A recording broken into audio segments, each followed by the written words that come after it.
In the book of Daniel, chapter 7. And I'm not going to read all the scriptures that are there, but I want to go through them with you.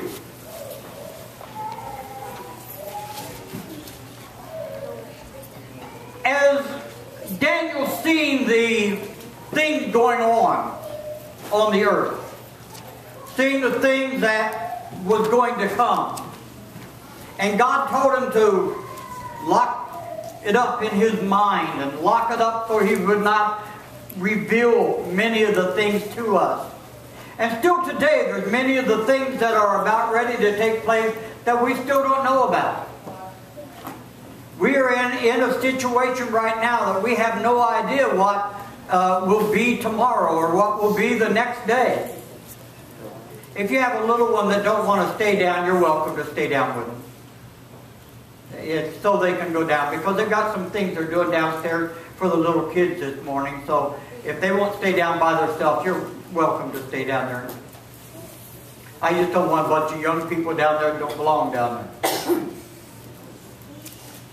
So Daniel, he was telling us many of these things. One of the things that he told us about in the 7th chapter here of Daniel, he speaks of the rise of the Antichrist. And the first thing that Jesus opened up in the book of Revelation, first thing that he dealt with was the seal that was going to unleash the Antichrist and allow him to have his way upon the face of the earth for that period of time.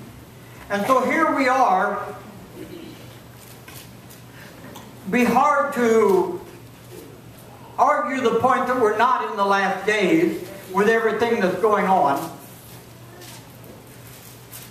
One of the things that will be opened up during those first ones, and we'll deal with them next week, but one of them I want you to listen to is the fact that inflation is going to go crazy.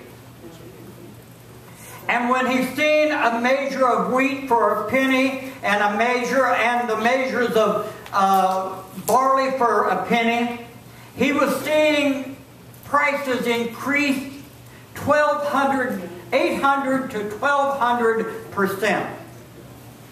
Now I don't know where those base prices are, where they started at. Many speculate on different things.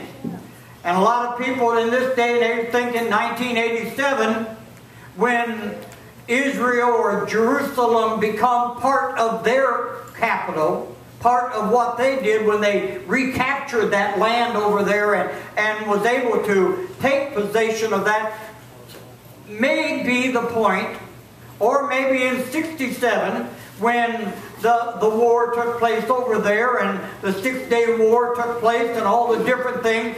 One of those times started the foundation of the last generation. How long is a generation? Standard in the Bible was 40 years, but we count one now 70. So we don't know for sure what time span God is dealing with.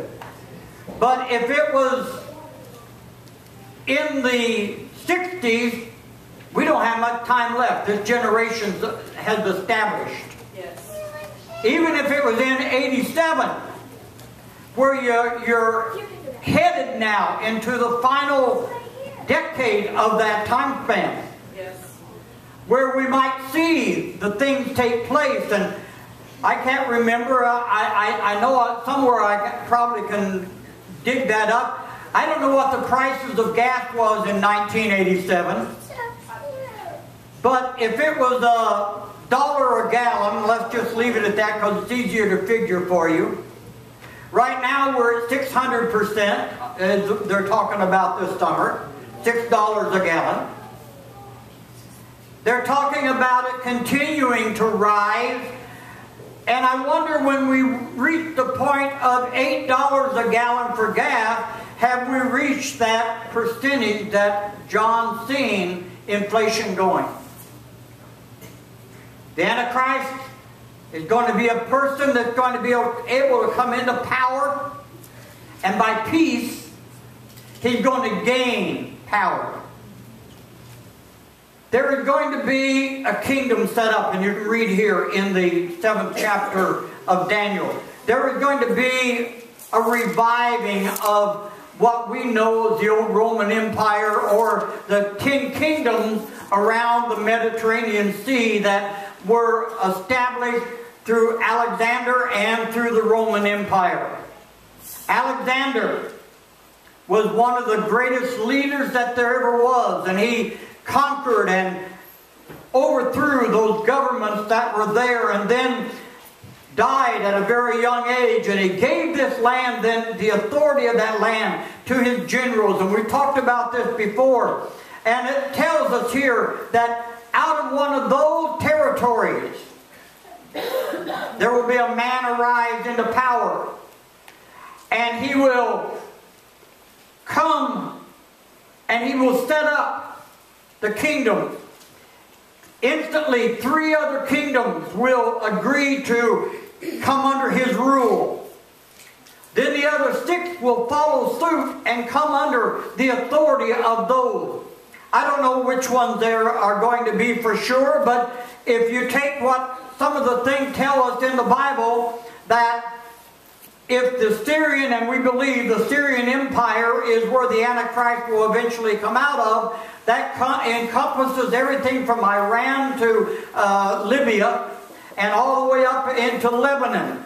All that across there, which controls so much of the oil that you and I have become accustomed to using. He will control that. Then something in the midst of setting all these up, it tells us here that out of that there's going to be a little horn come up out of one of those kingdoms, out of one of those countries. After all this is established, then there's another leader going to arise out of that. And when he rises out of that, it tells us here in, let's just go down to the 24th verse, and it says, the 10 horns are 10 kings, and that shall rise from this kingdom. And another shall rise after them, and he shall be different from the first one. He shall subdue the king. He shall speak pompous words against the Most High, shall persecute the saints of the Most High, and shall intend to change times and laws. We are seeing that getting ready to take place in our world. We are so close to, in America, that our money is really not worth a lot on the world market. And therefore, what will eventually come is that this guy will set up a monetary system that our money will be worth at that time, and it's almost there. You may think your money buys things, but your money on the world market is only worth 37 cents on each dollar right now. Not worth much. By the time the Antichrist comes into power and sets up his kingdom, it will be worth 25 cents on the dollar. How close are we to that taking place in our world? When we no longer dominate our society, we no longer dominate the world with our finances. But as I told you, when we went to Greece and we got over there and found out that the American dollar was only worth 69 cents on the euro. For every 1 euro, every dollar we had, we got 69 cents on the euro.